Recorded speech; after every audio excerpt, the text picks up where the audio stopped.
Na fronteira entre a história e o brutalismo literário, Rubem Fonseca revela o submundo carioca em suas páginas. Se você curte resenhas literárias, aqui é o seu lugar, já pode se inscrever. E se você quiser, me acompanhe também no Instagram, o link está na descrição do vídeo.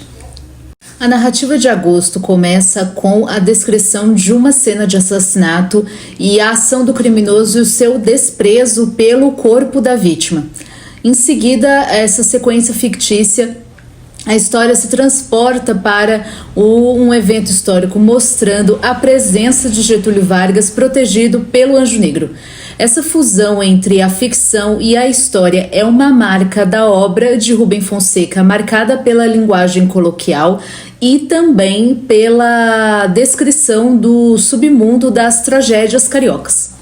Centrando-se no período do governo de Getúlio Vargas, a trama destaca a apreensão de Gregório Fortunato por um manifesto golpista assinado por coronéis e apoiado por um ministro da Guerra de Vargas, que culminou na demissão do mesmo pelo presidente.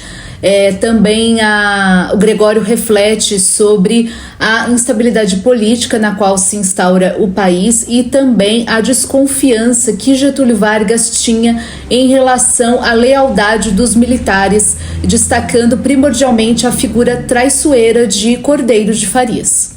Quem não conhece muito a história do Brasil e para não confundir quem está assistindo a resenha deste livro, eu vou tentar me fixar mais fortemente no evento policial fictício do livro e em outra oportunidade falar sobre o atentado na Rua Toneleiro. A narrativa salta para o ano de 1954 e nós somos apresentados ao comissário de polícia Alberto Matos, que enfrenta problemas pessoais e profissionais.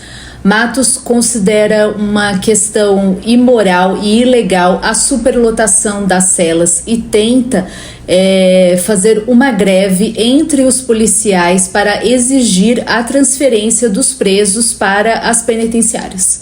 No entanto, suas ideias são vistas como utópicas por seus colegas, refletindo essa tensão entre o idealismo e a realidade dentro do sistema policial. A obra de Fonseca traz figuras históricas reais dentro do universo ficcional, criando uma realidade verossímil do Brasil da época, refletindo-se nas personagens de Vargas e Fortunato. A primeira referência temporal específica da narrativa é o ano de 1954 e nele nós somos apresentados a primeira personagem fictícia principal da trama, que é o comissário de polícia Alberto Matos, que é um policial íntegro dentro das obras de Rubem Fonseca e frequentemente ele se choca com a realidade policial corrupta e também ele tenta manter essa integridade dentro da polícia. Ele também é o responsável pela investigação que dá origem à trama principal do romance Agosto, que é o assassinato no edifício do Viu. Agosto se foca nas duas personagens principais, uma delas é o presidente do Brasil em agosto de 54, Getúlio Vargas, e o comissário Alberto Matos.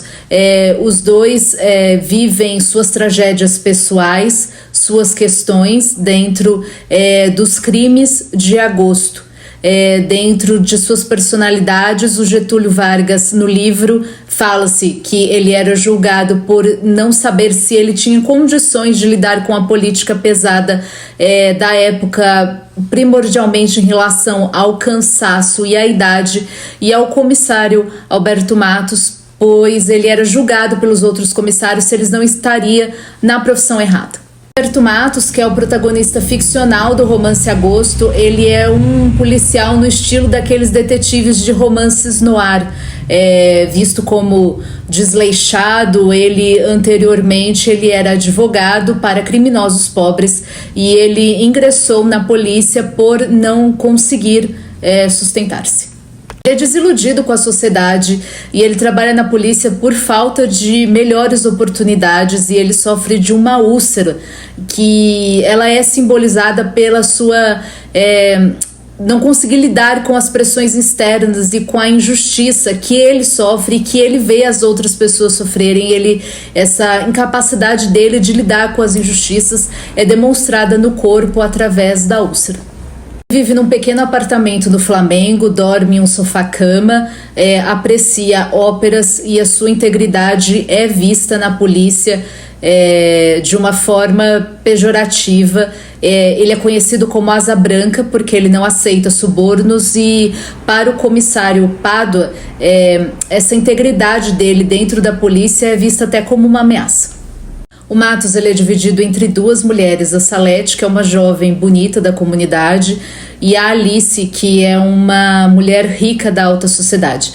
Ele não é apaixonado pela Salete, ele tem pena dela porque ela é sustentada por um funcionário do governo e ela foi deixada em condições ruins para a pobreza e para a prostituição.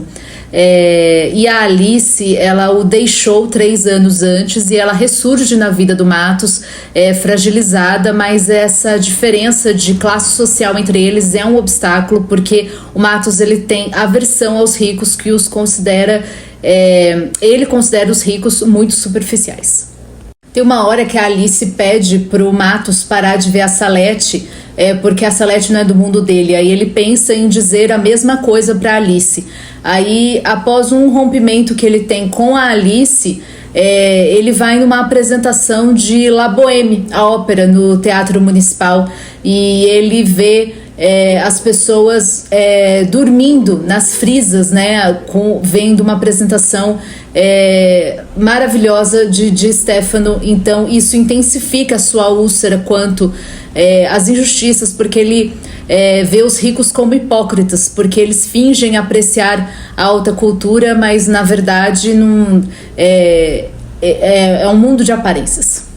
O crime no edifício do Viu é o ponto de partida. O Matos vai investigar o corpo do industrial Paulo Machado, que é encontrado nu na cama, com manchas de sangue, hematomas, manchas no pescoço, e também a cena investigativa se atém a um sabonete com fios de cabelo, um anel largo de ouro que o Matos discretamente guarda no bolso e um caderno de endereços.